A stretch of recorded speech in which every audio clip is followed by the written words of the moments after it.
Past Lives. I'm Jason Horton. I'm Rebecca Lieb. And this is Ghost Town.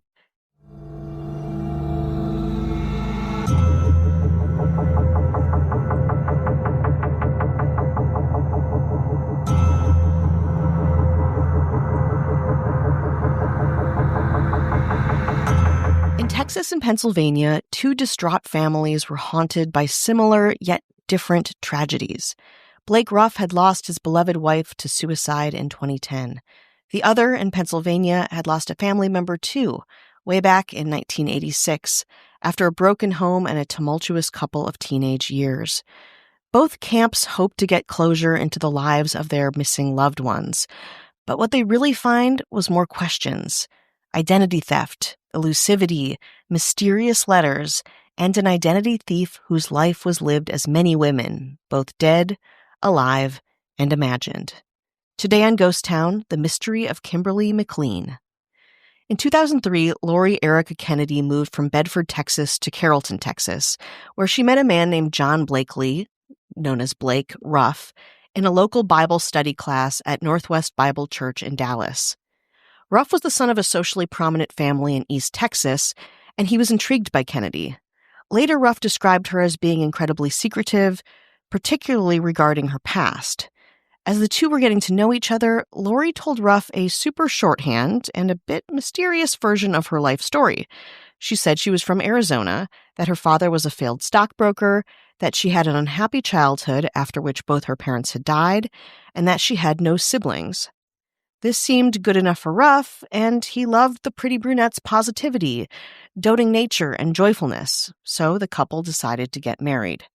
After Nancy Ruff, Blake Ruff's mother, asked about placing a wedding announcement in the local paper, the couple abruptly eloped in January 2004.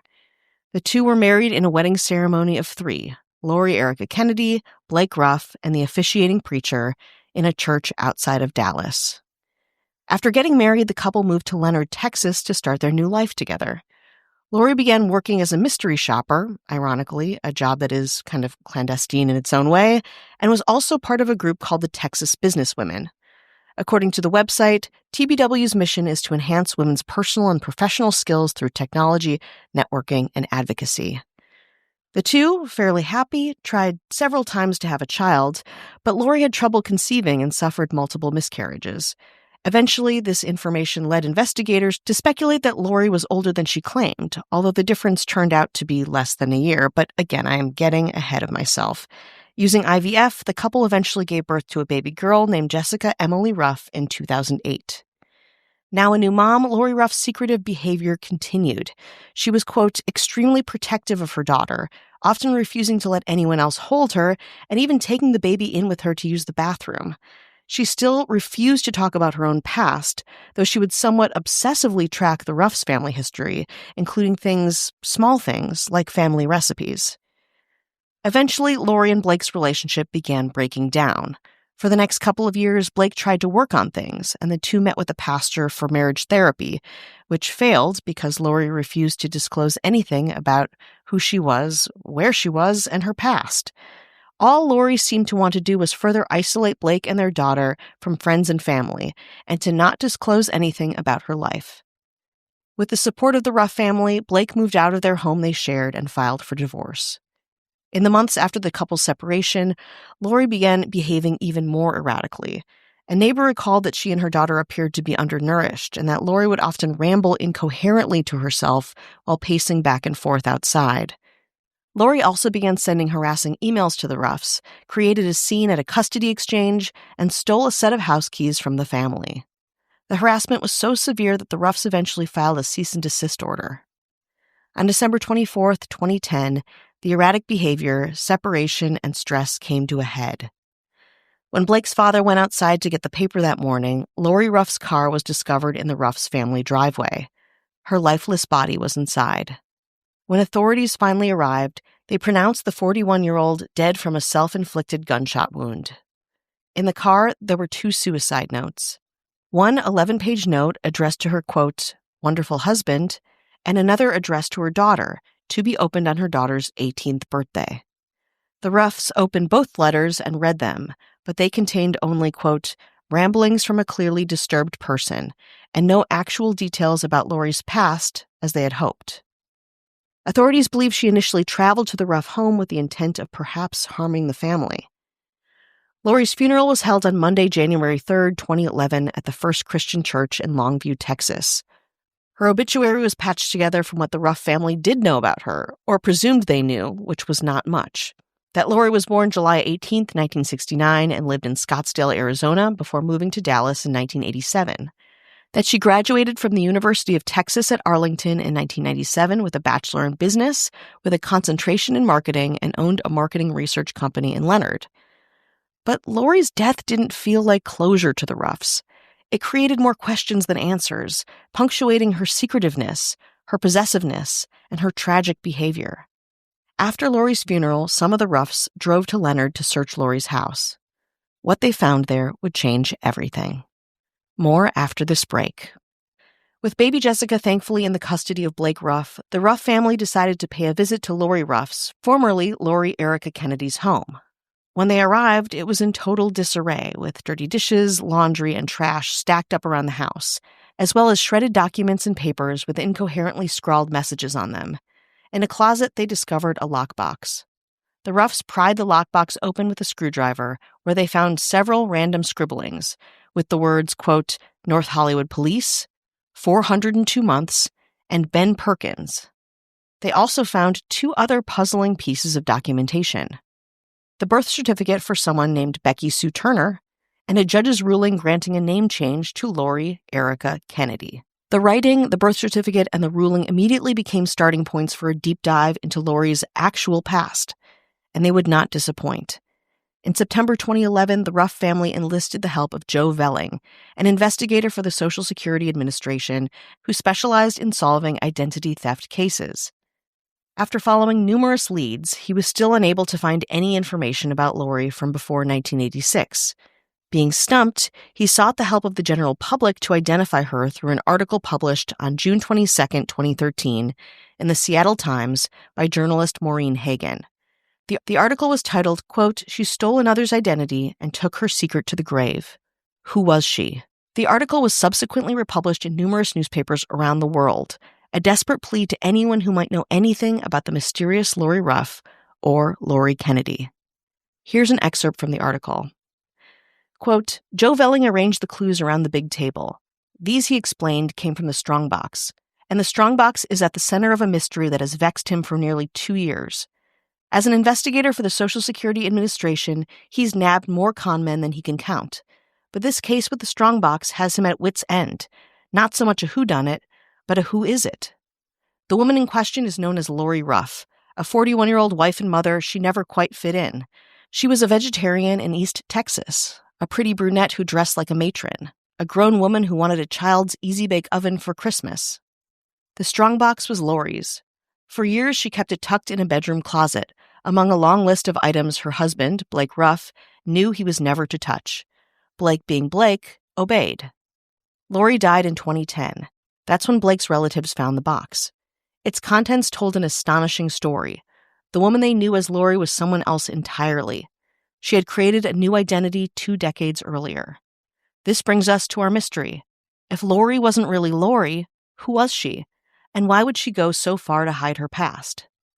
Velling's investigation has taken him from his office in Seattle to an oil boom family in Texas, from a mail drop in Nevada to a graveyard in Puyallup. He's used every trick at his disposal, followed every lead. Finally, as a last resort, he called the newspaper. I might have a story for you, he began. Immediately, the public was engaged in the mystery of Lori Ruff after reading this, obviously, very immersive article.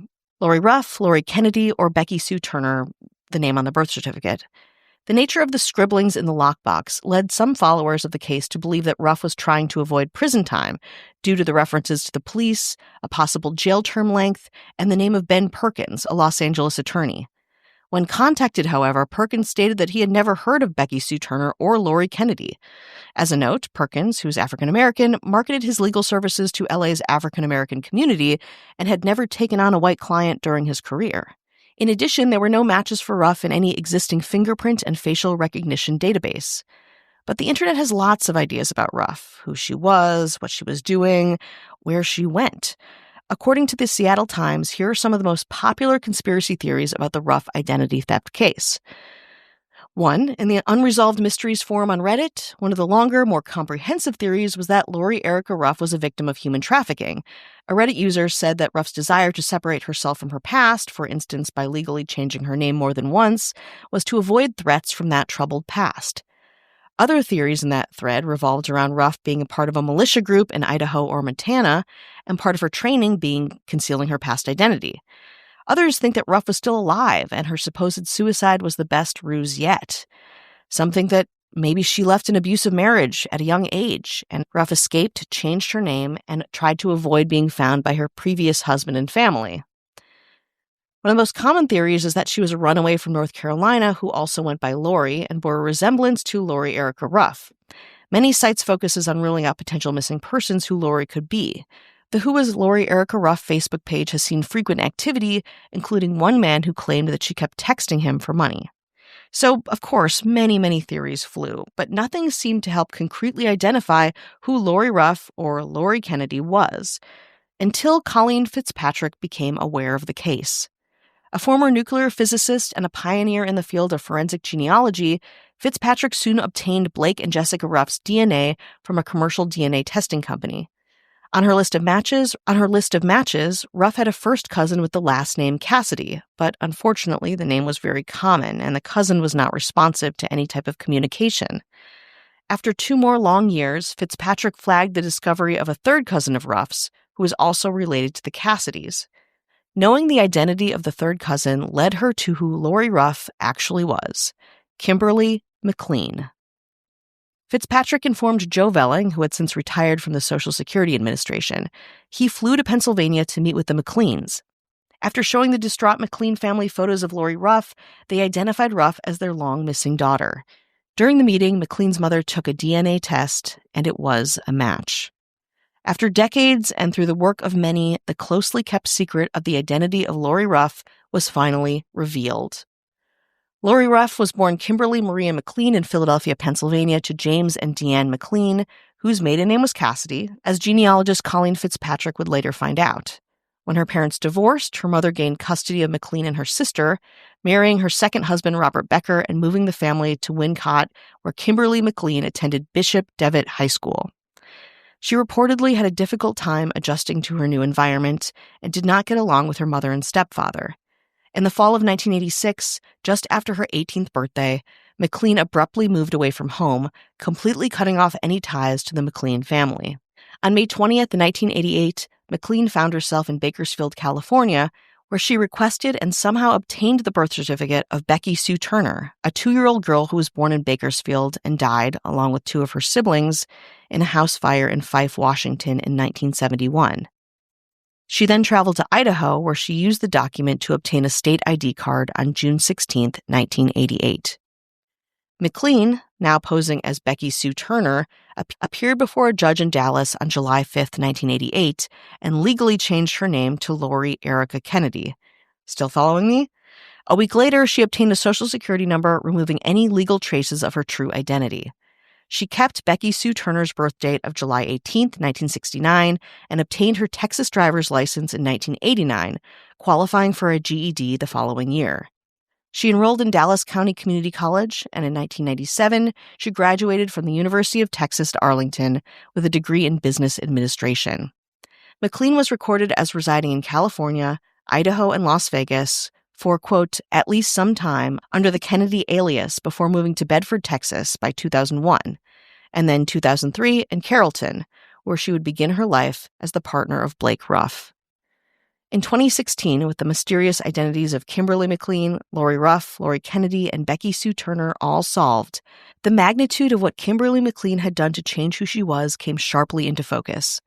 The woman known as Lori Ruff lived in 4 different states and used 4 different names. She was able to completely reinvent herself, leaving very few clues into her past. And though we don't know exactly why she went through great lengths to mask her original identity, she still, in some part, retains the mystery she fiercely protected.